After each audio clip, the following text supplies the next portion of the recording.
cara meracik pupuk NPK 1611 dengan pupuk MKP. Nah, sebelum kita langsung masuk ke cara meracik pupuk NPK dan MKP ini, saya tidak bosan-bosannya akan menjelaskan tentang kebutuhan nutrisi buat tanaman hias atau tanaman berbunga atau tanaman buah di rumah kita. NPK Mutiara 1616 ini merupakan pupuk makro utama majemuk, yaitu makro utama majemuk artinya apa?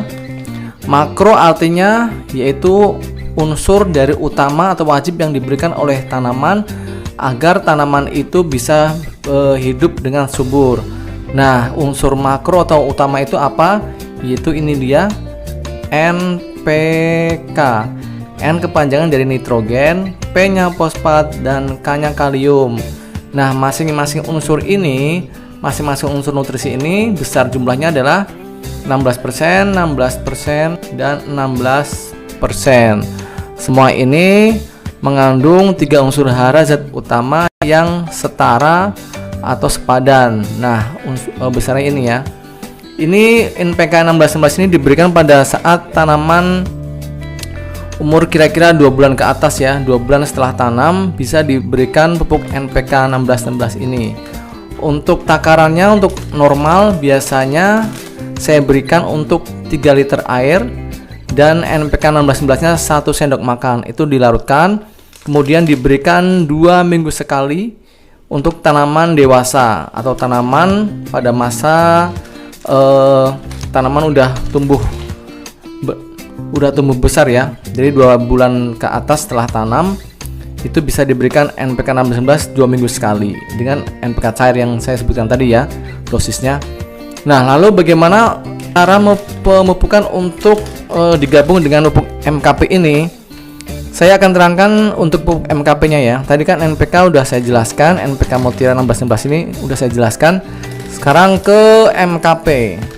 Nah, pupuk MKP ini merupakan pupuk makro majemuk PK. Artinya apa? P-nya itu fosfat dan K-nya adalah kalium. Jadi ada 2 ya. 2 unsur hara makro majemuk. Kalau tadi kan NPK, sekarang cuma P dan K, monokalium fosfat. Nah, P-nya atau P-nya itu unsurnya besarnya 52%. Dan K adalah 34%. Nah, 2 unsur hara makro majemuk ini, P dan K ini, dibutuhkan pada saat tanaman masa generatif atau setelah tanaman dewasa kemudian berbunga dan berbuah. Nah, pada saat tanaman berbunga dan berbuah ini diperlukan unsur P dan K yang tinggi, maka diperlukan untuk pupuk MKP ini. Nah, apabila digabungkan dengan NPK ini apakah bisa? Bisa. Yaitu gimana caranya? Ikutin terus videonya ya. Untuk pupuk Merauke ini itu dosis standarnya apabila kita cairkan itu biasanya saya untuk 3 liter air itu saya dosisnya 1 sendok makan dilarutkan ke 3 liter air ya. Jadi saya ulangi, 3 liter air, kemudian untuk pupuk MKP nya 1 sendok makan lalu dilarutkan. Bisa diberikan 2 minggu sekali pada tanaman yang sedang berbunga atau berbuah. Tapi apabila kita ingin mencampurnya dengan pupuk NPK 1611 apakah bisa? Jawabannya adalah bisa. Kenapa perlu dicampurkan dengan NPK dan MKP ini? Apa tujuannya? Seperti kita ketahui bahwa unsur P itu 52% dan K-nya 34%. Ini untuk apabila kita tinggikan lagi untuk K dan P-nya bisa dengan dicampurkan NPK.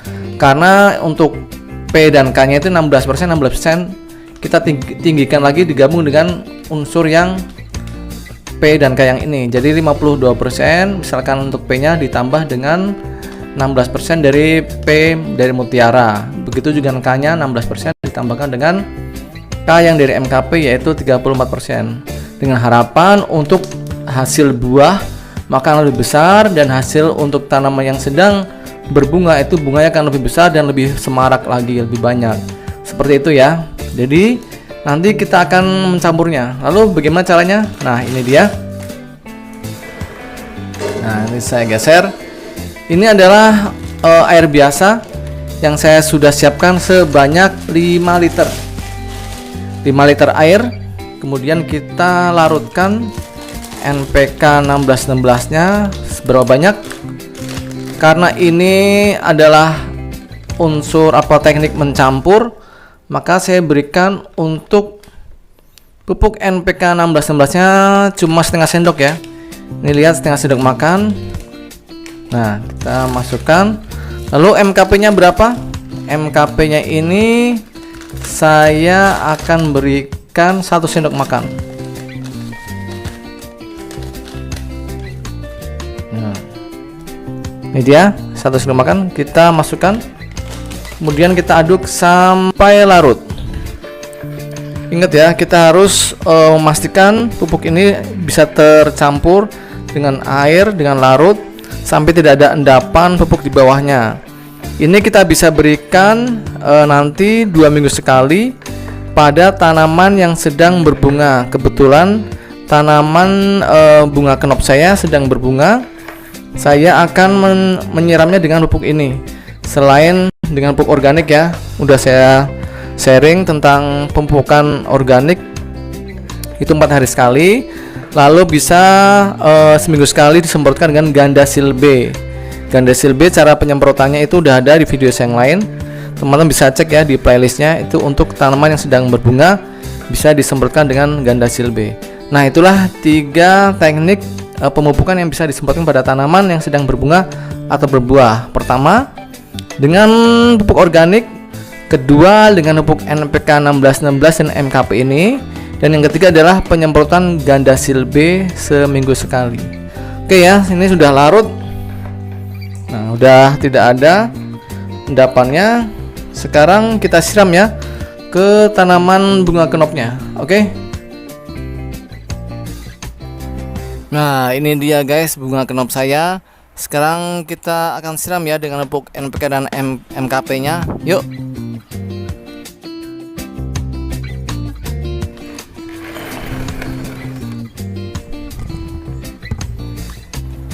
Sekarang kita siram ya dengan pupuk campuran MKP dan NPK ini.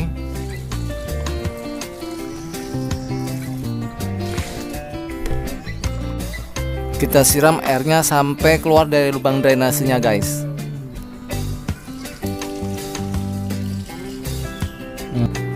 Nah, udah ya, ingat disiram 2 minggu sekali.